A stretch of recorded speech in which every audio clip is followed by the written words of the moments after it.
Bien important. Super. Donc, sur ce, je vous souhaite une excellente conférence provinciale en compagnie de Isabelle Bugeaud qui va se présenter à vous. Merci, au revoir. Bonne conférence. Merci. Alors, ben, bon midi tout le monde. Je suis vraiment très heureuse de voir qu'il y a beaucoup de participants. Je me demandais s'il allait y avoir deux, trois personnes avec moi. Mais non, on est vraiment beaucoup. Alors, je suis impressionnée. Euh, je me présente, je suis Isabelle Bugeaud, je suis massothérapeute depuis une trentaine d'années. Je me suis spécialisée très rapidement dans ma carrière. Je me suis spécialisée avec les personnes qui étaient handicapées physiquement, intellectuellement et qui vivaient des grandes souffrances dans leur corps. Ensuite de ça, je me suis déplacée en Estrie et là, j'ai suivi une formation pour accompagner les gens atteints de cancer. Et c'est devenu vraiment mon créneau, euh, même à ce jour. Donc, j'accompagne par la massothérapie en milieu hospitalier depuis 25 ans des enfants atteints de cancer et depuis une dizaine d'années en soins palliatifs aussi. Donc, c'est tous des gens qui ont beaucoup de douleurs. Dans mon cheminement, j'ai fait plusieurs formations en massothérapie. Je dis toujours que j'en suis minimum une à deux par année. Mais à un moment donné, j'ai fait une petite pause de cours de massothérapie pour faire un certificat en réadaptation avec l'Université de la BTB en Témiscamingue, que j'ai fait à distance avant même que ce soit si populaire que ça, parce que Offord, Abitibi, c'est assez loin, mais Abitibi sont bien organisés depuis longtemps pour l'enseignement à distance. Donc, j'ai fait un certificat, dont deux cours très spécifiques sur la douleur. Alors, à ce moment-là, ça m'a vraiment inspiré pour enseigner un cours de massothérapie qui s'appelle Massothérapie et gestion de la douleur. Donc, c'est un certificat, une formation, oui, de 4 modules. Et le premier, c'est vraiment la neurophysiologie de la douleur. Donc, bien comprendre la neurophysiologie de la douleur que je vais un peu vous exposer aujourd'hui. Euh, et le deuxième module, c'est l'introduction à la pharmacologie liée à la douleur. Donc, il y a deux autres modules, mais bon, je n'entrerai pas dans ça, comment accompagner et l'application pratique.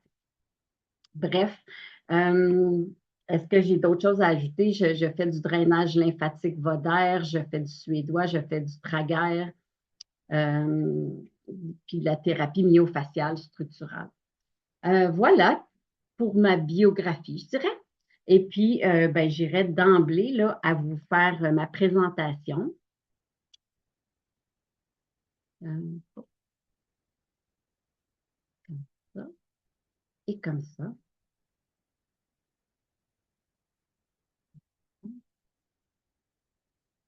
OK. Ah ben, moi, je continue à vous voir tout en, en voyant ma présentation. Je suis habituée d'enseigner par Zoom. Euh, ça devrait bien aller. Alors, voici la massothérapie au service de la gestion de la douleur et de la douleur chronique. Donc, ce que j'ai le goût de voir avec vous aujourd'hui, c'est un peu la théorie de la neurophysiologie de la douleur, les bienfaits de la massothérapie, bien sûr, les contre-indications, comment choisir un massothérapeute et une petite conclusion. Puis une période d'échange et de questions. La majeure partie, ça va être vraiment la théorie de la massothérapie et la gestion de la douleur.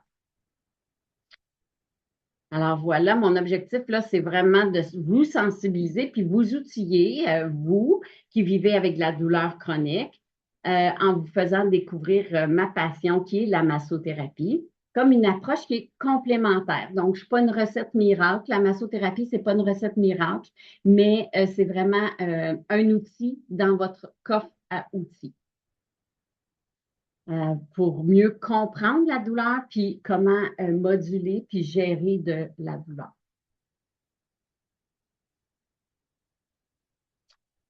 Puis, je souhaite qu'à la fin de cette petite présentation, que vous serez en mesure de mieux comprendre le rôle de la massothérapie dans votre gestion de la douleur au quotidien, puis de comprendre les trois mécanismes naturels qu'on a pour moduler la douleur. Reconnaître comment les mécanismes peuvent être altérés dans la douleur chronique. Donc, en lien avec les trois mécanismes pour moduler de la douleur.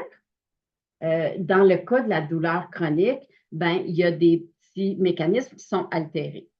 Comprendre de quelle façon la massothérapie peut influencer positivement ces mécanismes-là, de gérer de la douleur, puis être guidé pour choisir un massothérapeute compétent et bien formé.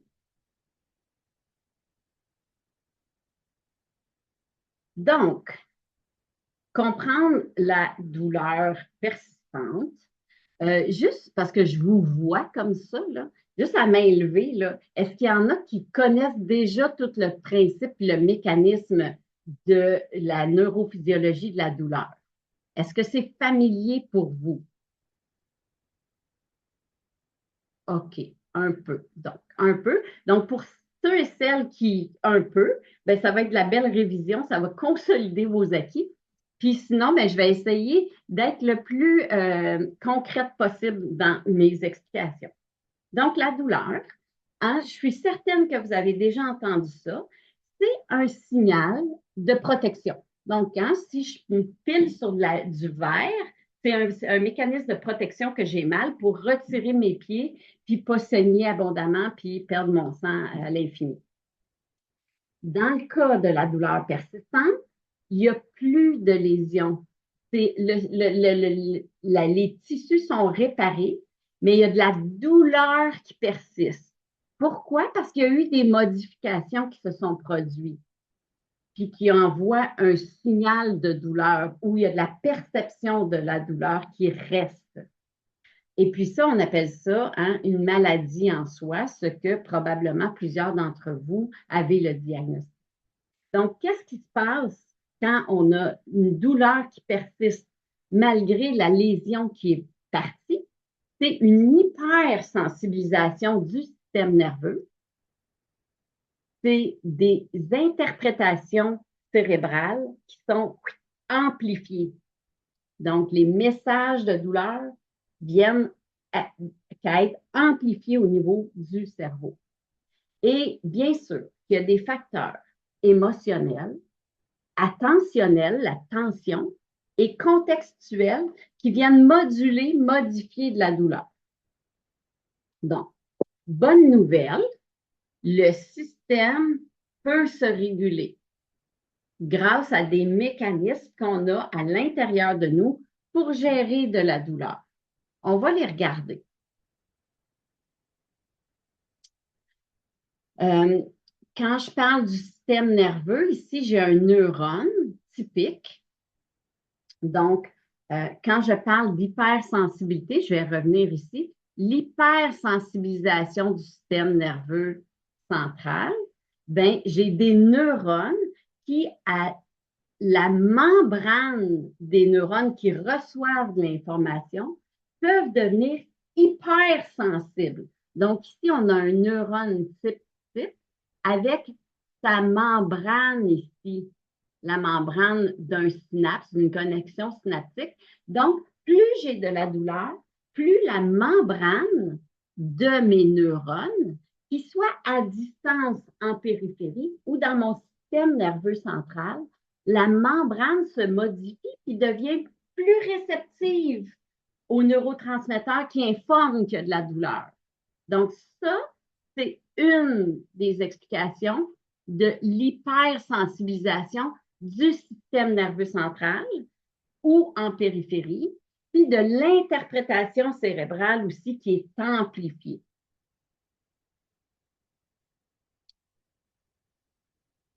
Alors, nos fameux trois mécanismes endogènes pour gérer de la douleur. Ces mécanismes-là, ils sont la base pour tout le système de la santé à aider la clientèle à gérer la douleur. autant pharmacologique, autant physiothérapie, autant ergothérapie, psychologue, ils cherchent des mécanismes pour venir atteindre ces trois mécanismes-là. Ils cherchent des outils plutôt, que je devrais dire, pour venir avoir un effet sur ces trois mécanismes-là. Donc, toute, toute lotion miraculeuse pour gérer de la douleur, tout comprimé miraculeux pour venir gérer de la douleur, tout exercice pour gérer de la douleur, il faut qu'il fasse appel à un de ces trois mécanismes-là. Donc, j'ai au niveau local, portion. Ça, c'est à distance. Si je me pince un doigt et que ça fait mal, là, vous savez, je suis habituée d'enseigner. Donc, je me suis fait des fils qui représentent des neurones ici. Alors, à distance, dans mon bras, j'ai des neurones qu'on appelle des nocicepteurs. Eux, ils m'informent de la douleur. Si j'ai des neurones plus agréables, des A-bêta, eux autres, ils nous informent des touchés agréables. Donc, si je me pince à distance, j'ai des nocicepteurs qui vont être stimulés puis qui vont venir donner de l'information au niveau de ma colonne vertébrale que je suis en train de me faire pincer, je serais mieux d'enlever mon doigt de là.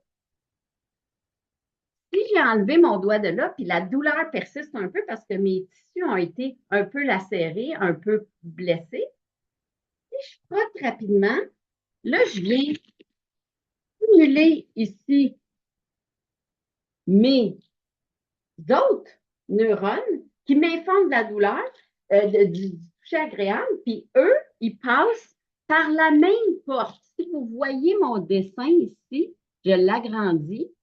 Les C, c'est ceux qui me disent qu'il y a de la douleur, et les A, bêta, c'est ceux qui me disent que c'est agréable. Alors, la théorie du portillon, c'est de dire que quand j'ai quelque chose qui me fait mal, au niveau local, au niveau local, si je viens apporter un toucher agréable, je vais contrecarrer, je vais court-circuiter, je vais fermer la porte au nez des sensations douloureuses. Est-ce que vous me suivez? Ça fait du sens pour vous? Parfait. Le deuxième principe, c'est celui au niveau du tronc cérébral.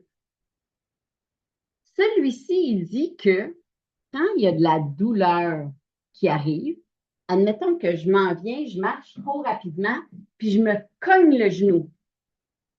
En me cognant le genou, je vais avoir une grosse plouche de douleur qui va monter rapidement jusqu'à mon tronc cérébral. Puis, je n'ai pas besoin que mon cerveau interprète que je me suis cogné le genou, que déjà, il va sploucher, libérer plein de neurotransmetteurs qui arrêtent la douleur. Donc, ça, c'est super intéressant. C'est super intéressant parce que ça explique vraiment, je ne sais pas si vous avez déjà entendu parler, exemple de la théorie Bonaparte, la méthode Bonaparte. Quand une femme accouche, on va faire des points de pression, puis ça va libérer encore plus d'endorphines, les neurotransmetteurs, l'endorphine, pour diminuer de la douleur. Donc, ça, c'est le deuxième mécanisme. Ce mécanisme-là, on peut y agir, y avoir une action si je fais des points gâchettes, si je fais des frictions très fortes, si je me fais des points de pression. Après ça, on pourrait dire aussi, il y a d'autres mécanismes là, les TENS, je ne sais pas si vous connaissez les TENS, mais les TENS qui sont, oui, donc à haute intensité et basse fréquence, donnent une douleur, une seconde douleur qu'on va appeler, puis qui nous fait libérer encore plus de neurotransmetteurs qui diminuent de la douleur. Et peut-être que parmi d'entre vous, vous avez déjà un petit mécanisme comme ça qui est installé sous votre peau à certains endroits pour gérer, réguler de la douleur. Et le troisième mécanisme, c'est au niveau des centres supérieurs. Parce que pour qu'une douleur soit interprétée, il faut qu'elle se rende au système nerveux central. Wafa, je t'invite à écrire ta question et notre modératrice Cindy va voir si elle peut y répondre. Alors, au niveau des centres supérieurs, je dois interpréter la douleur, je dois la localiser pour que ce soit une douleur dite comme telle. Maintenant, si je dérive mon attention de la douleur, je vais moduler, je vais diminuer de la douleur. Hein? Moi, j'ai comme deux exemples les plus rapides. Un enfant qui a envie de pipi, qui joue dans un carré de sable. Son envie de pipi là, est réelle là, parce que ses tissus de la vessie là, ils sont en extension. Ça crée une pression sur les nocicepteurs qui sont dans sa vessie. Et il y a une douleur pour dire j'ai besoin d'aller aux toilettes. Mais si son intérêt est trop grand de jouer au camion, ben, il va inhiber la douleur de sa vessie. Puis pour moi, quand j'ai eu une très grande douleur suite à une chirurgie, d'amener mon mental, comme j'écoute jamais de télévision, là, d'écouter une bonne série vraiment captivante, ben ça a inhibé ma douleur que j'avais suite à ma chirurgie. Donc, c'est celle au niveau des centres supérieurs.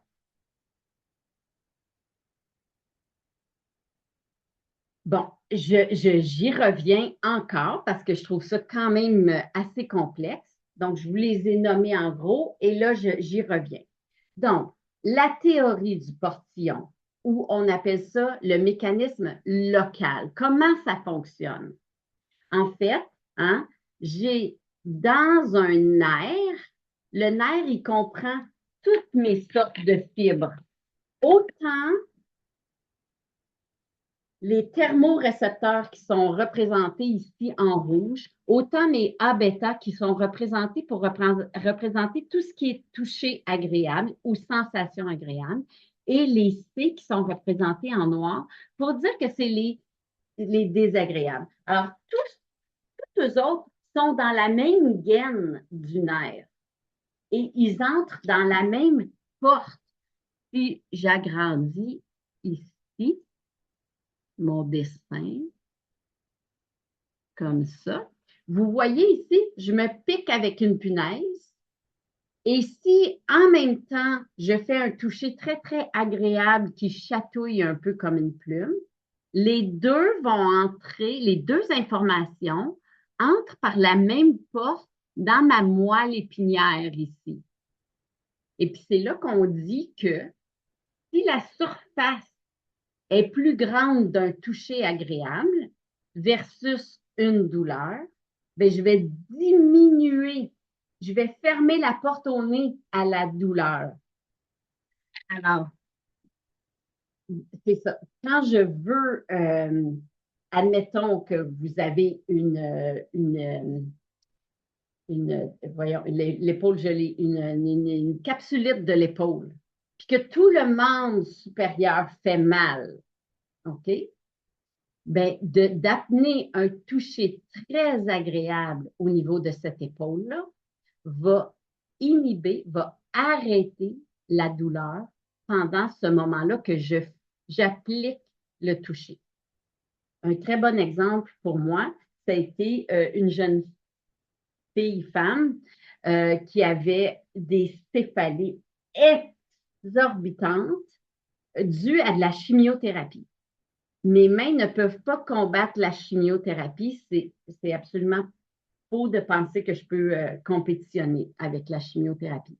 Par contre, le temps que j'ai massé sa tête, la jeune fille, elle ne sentit aucune douleur pendant que j'appliquais le massage.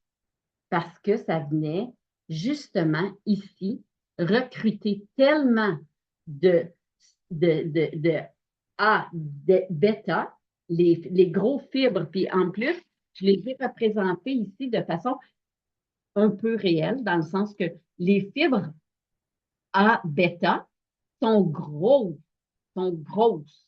Et ils ont de la myéline, ce qui veut dire que ça va très rapidement comme information. Alors que les fibres C, les nocicepteurs, eux, ils n'ont pas du tout de myéline et ils sont très petits. Alors, ceux-là voyagent l'information beaucoup moins rapidement. Alors, c'est ce qui explique que pendant que j'ai massé la jeune fille de façon très, très, très légère et très agréable, le temps du massage, elle n'avait plus aucune douleur. Donc, la méthode du portillon ou la théorie locale, un des deux, comme vous voulez, c'est celle où on touche de façon agréable pour fermer la porte au nez à de la douleur. Et ce toucher-là doit être absolument agréable. Alors, un massothérapeute qui veut prendre soin de vous avec, exemple, de la fibromyalgie que vous avez à vos deux épaules, bien, tout le temps qu'elle va faire des manœuvres enrobantes, ça ne veut pas dire que c'est juste de l'effleurage, mais ça va être encore plus intéressant si elle joue justement avec des effleurages et un pétrissage qui amène pas de douleur, qui amène juste une sensation agréable. Ça va être une professionnelle qui sait comment utiliser la théorie du portillon pour venir vous aider à soulager votre douleur à ce moment-ci et qui vous donne éventuellement aussi peut-être des outils pour prendre soin de vous et de façon agréable. Le massage ne doit pas être désagréable si on veut avoir comme objectif la théorie du portillon. Le deuxième mécanisme pour moduler de la douleur, c'est le CIDN. On appelle ça le CIDN, c'est l'acronyme pour dire le contrôle inhibiteur diffus des nocicepteurs. Donc, c'est une stimulation qui est douloureuse, qui va être à distance, qui n'est pas à l'inverse du portillon, elle n'est pas obligée d'être dans le même, entrer par la même porte de la corde de la moelle épinière. Donc, je pourrais me faire un point ici au niveau entre le pouce et l'index pour des céphalées. Quand je vais appuyer fort ici, ça va me faire mal. Ben, mon tronc cérébral, il plouche, il envoie plein d'endorphines, sérotonine.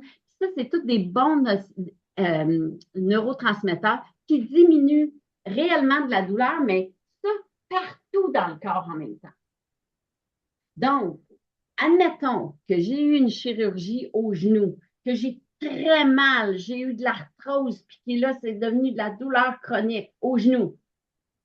Si je viens me pincer ici, dans le trapèze, essayez-le, là, pincer pas pour tout le monde, là. Vous n'êtes pas obligé de faire mal tout le monde, si ça vous intéresse.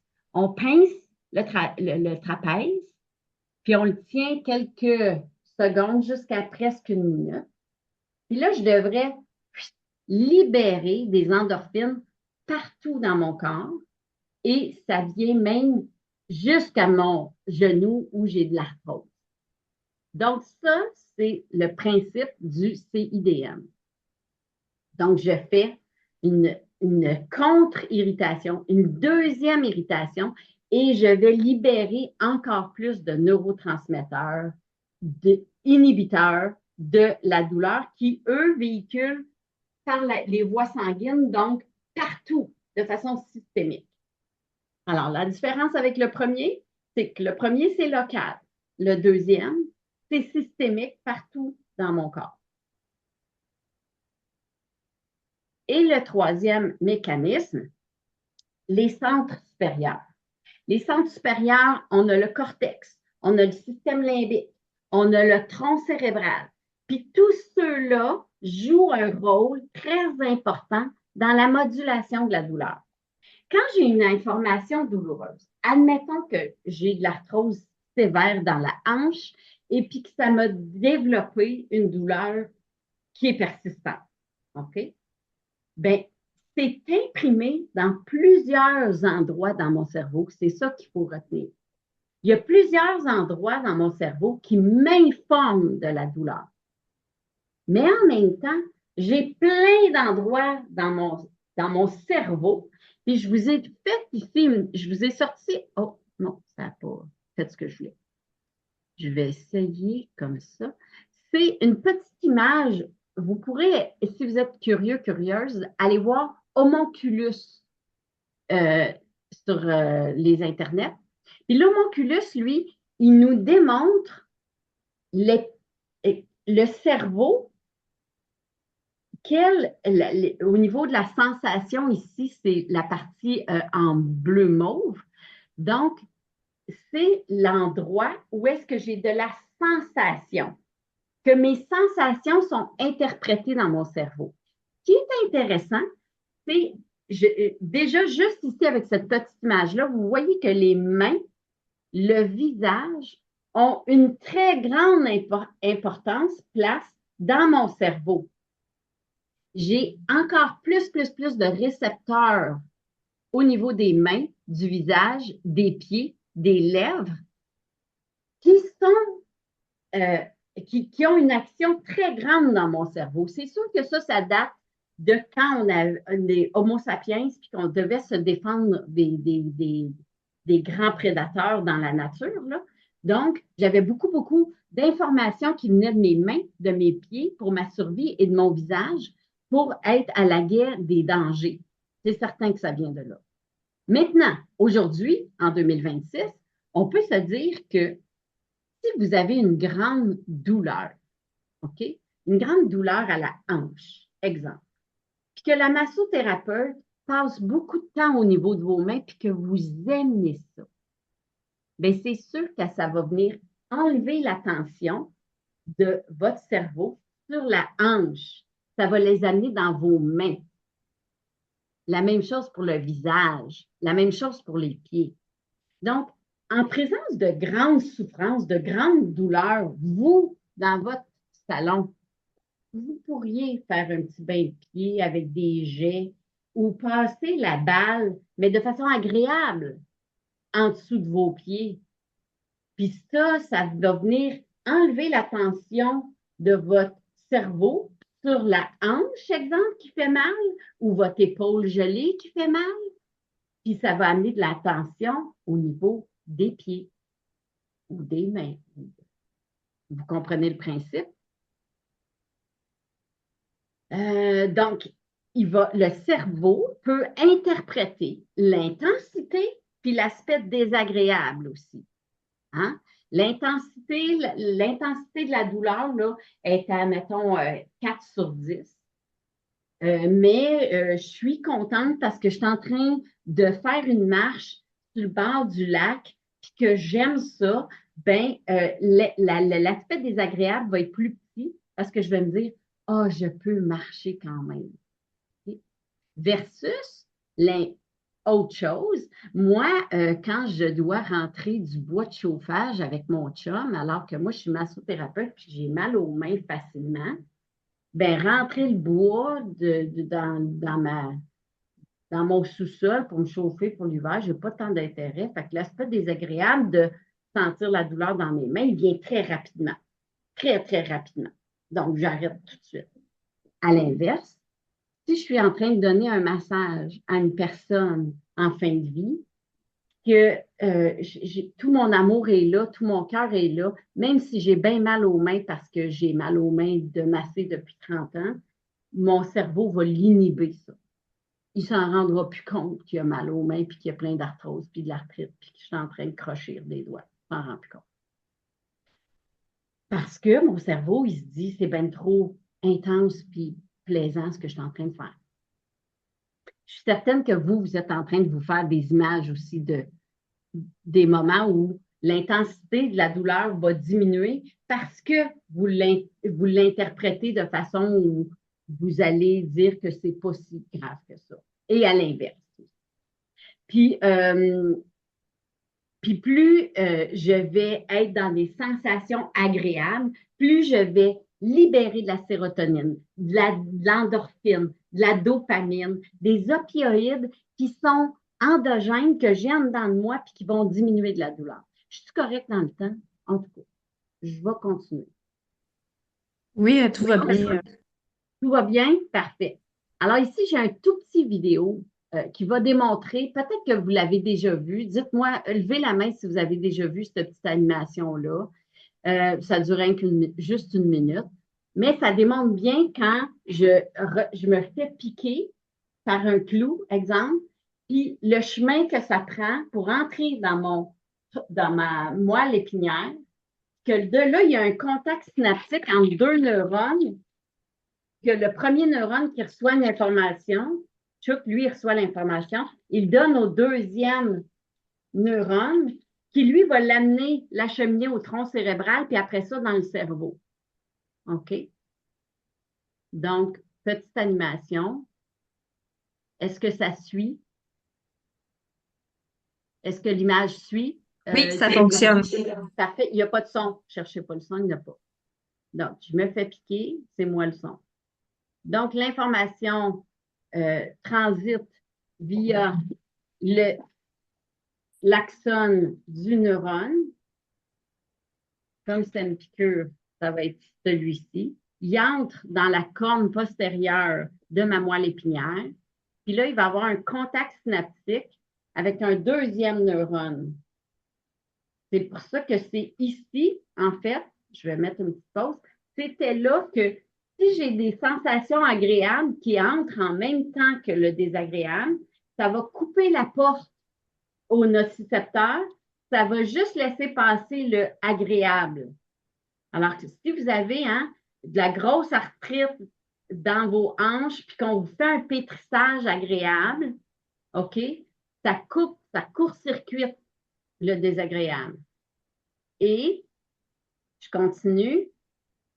Le splouche, il va se faire, puis il va se rendre jusqu'à mon tronc cérébral.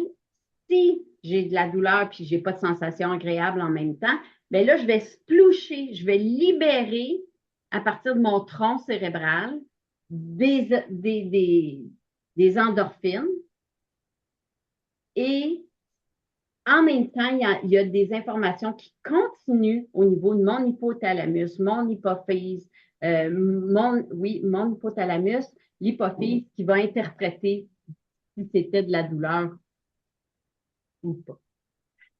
OK. Choup, continue comme ça.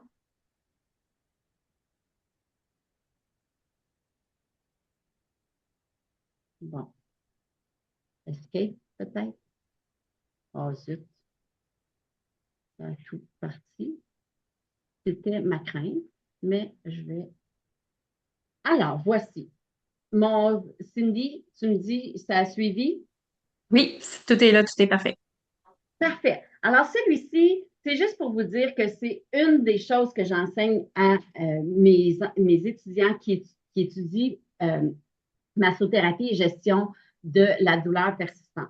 Donc, on apprend avec mes étudiants que je vois ici, j'en ai vu une ou deux.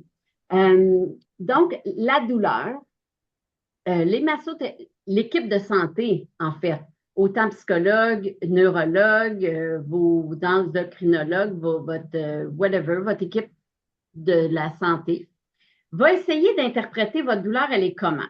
Est-ce que c'est une douleur qui est somatique, viscérale, neurogène, ou dans le cas, exemple, de la fibromyalgie, est-ce que c'est mixte?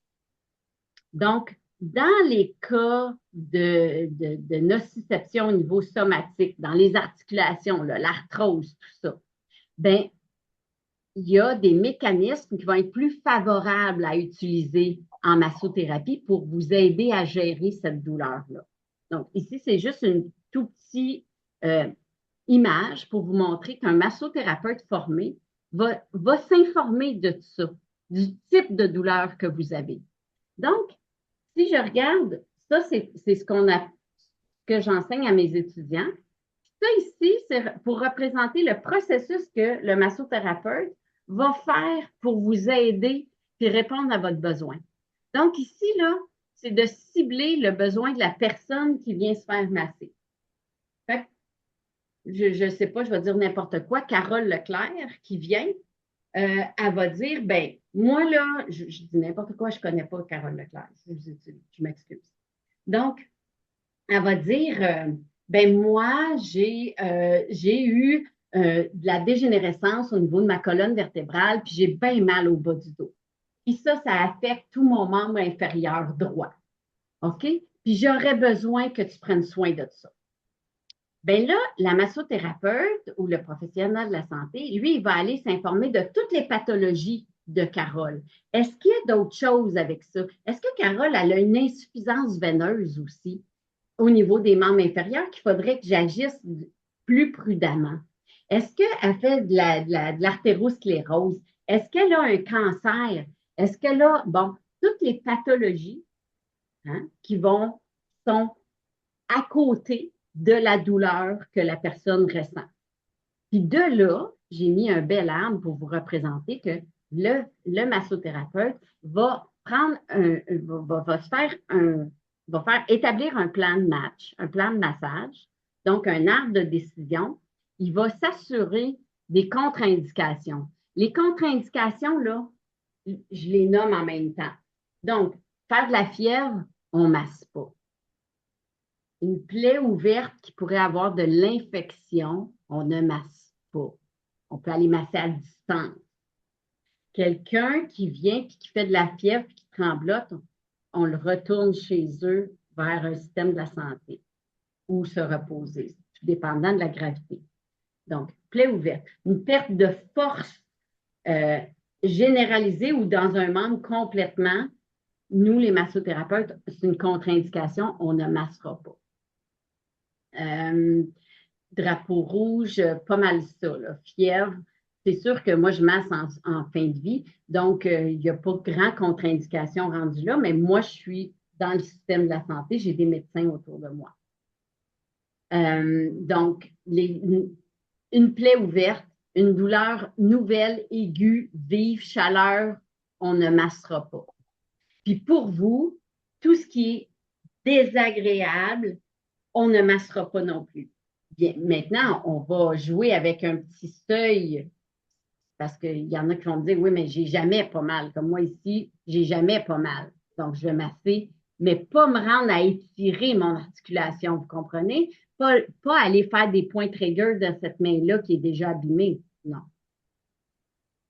Puis après ça, le massothérapeute va choisir les meilleures manœuvres qu'elle a dans son bac à outils de massothérapeute. Moi, c'est le suédois, moi, j'ai le trager, le myofacial.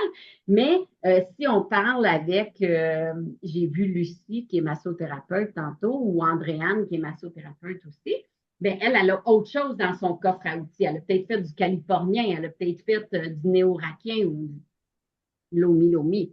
Bref, moi, comme massothérapeute, je regarde ton besoin.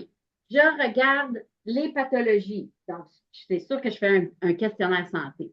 Puis là, je vais regarder, est-ce que j'ai des contre-indications? Exemple, des contre-indications de varices veineuses au niveau des bas de jambes, puis toi, tu veux que je te masse un bon massage en profondeur?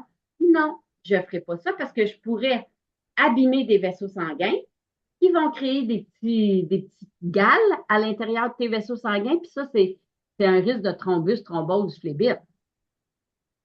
Bon, c'était un exemple.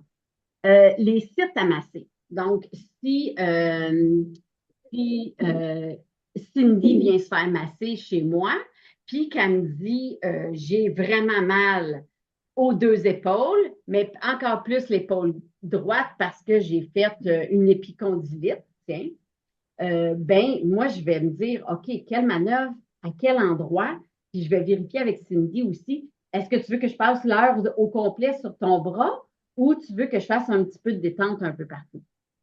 Puis après ça, ben, je vais ajuster aussi la profondeur parce que si Cindy avait une insuffisance veineuse aux jambes, ben, je n'irai pas mettre de la profondeur aux jambes, mais je pourrais mettre de la profondeur, par contre, un peu plus dans son bras. Donc, je vais juger comme ça. Et le rythme du massage, est-ce que c'est un massage très lent, en douceur, mais profondeur, ou est-ce que je vais activer la personne parce qu'elle a le goût d'être un petit peu plus activée, puis que je vais y aller avec plutôt des manœuvres qui sont rapides. Donc, si je fais un petit résumé, peut-être que j'ai dépassé le temps, Cindy. Non, pas du tout. C'est juste que j'avais une question ici qui serait peut-être pertinente de la répondre en ce moment. Allez-y, je vais Qui m'en dit, servir. c'est une dame là, qui se demande justement la douleur neuroplastique ou nociplastique, comme on l'appelle, dans le schéma que tu viens tout juste de montrer, c'est où tu la situes? La douleur neuropathique. Ben, ça devait être de la douleur neuropathique qui a été posée comme question. Donc, la douleur neurogène ou neuropathique. Bon, on peut parler d'un tunnel carpien. Tout ce qui est picotement, engourdissement, sensation désagréable, mauvaise interprétation du toucher, ça, c'est des douleurs neurogènes neuropathiques. Est-ce que j'ai répondu à la question? C'est qu'il existe un autre type de douleur qui est la nociplastique, qu'on voit Bon, plus là, dans le... Ouais, fait que la dame, elle a remarqué ça, mais je sais pas si vous êtes bon. en mesure d'y répondre. Nociplastique. Plastique, ça veut dire moduler. Ça veut dire neuroplasticité. Alors, exemple, ici, moi, j'ai développé de la douleur chronique juste à l'effleurage. On va appeler ça de l'allodynie. Maintenant, si j'habitue mon corps à avoir des sensations agréables, peut-être que tranquillement, mon allodynie va se pousser, se tasser et que mes bonnes sensations vont se réapproprier des sensations. Et ça, on appelle ça de la neuroplasticité. Est-ce que je réponds maintenant? C'est mieux? Oui. Parfait. OK. Alors, je voulais faire un petit résumé. Donc, on a trois mécanismes. Puis ça, je vous le dis, c'est autant en pharmacologie. Quand on me présente une nouvelle approche pour gérer de la douleur, là, moi, je me pose la question, OK, elle rentre dans lequel des trois mécanismes pour gérer de la douleur?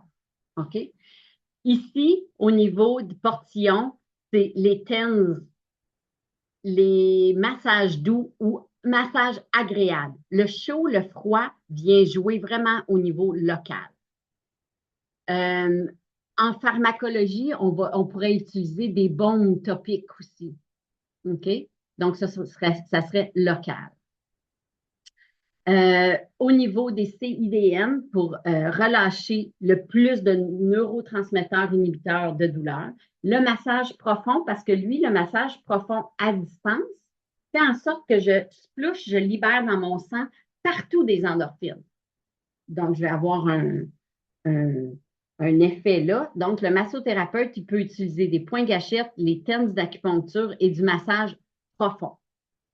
Et au niveau du système nerveux central, ben, tout ce qui est relaxation, toute l'aromathérapie. Quand la massothérapeute, en plus, ajoute un peu d'hypnomassage, ce que j'ai dans mon bagage, ben, ça ajoute au massage. Voilà. Euh, Comment trouver un massothérapeute? C'est pas à point, je vous le dis humblement, j'ai travaillé, mais c'est à venir. Mais sur le site de la FQM, vous pouvez retenir ça, FQM. Aujourd'hui, c'est très facile dans votre région de trouver un massothérapeute qui a fait la formation en oncologie. Parce que cette formation-là roule depuis longtemps, ça fait au-dessus de 15 ans que j'enseigne cette formation-là. Maintenant, celle pour accompagner la douleur est plus récente, mais ils sont en train là, de travailler dessus sur le site Internet. Mais assez rapidement, vous allez aller sur le site de la FQM, puis il va y avoir un onglet Trouver un massothérapeute. Vous allez écrire votre ville, puis là, vous allez faire chercher, trouver. Et il va y avoir aussi recherches avancées. Vous allez écrire douleur. Puis là, ben, dans votre région, il va y avoir des massothérapeutes qui ont fait la formation. Pour l'instant, là, ça fait déjà une dizaine d'années que j'enseigne cette formation-là. Puis, j'ai enseigné à plus de 70 massothérapeutes, donc il y en a. On est en train de travailler là-dessus. Je suis en train de travailler aussi sur la liste des étudiants à qui j'ai enseigné pour leur dire d'aller mettre à jour sur avec leur fédération aussi, leurs informations. Comme Lucie Lévesque ici, qui est là, qui est massothérapeute, qui a fait la formation, ben, vous pourrez la trouver là, si vous êtes dans la région, je pense, du bas du fleuve ou de Québec. Et il me semble que j'ai vu Frédéric Blouin aussi, qui était Baudouin. Alors voilà, merci. J'ai fait un petit sprint final. Il reste 10 minutes pour des questions. Je laisse Cindy gérer ça.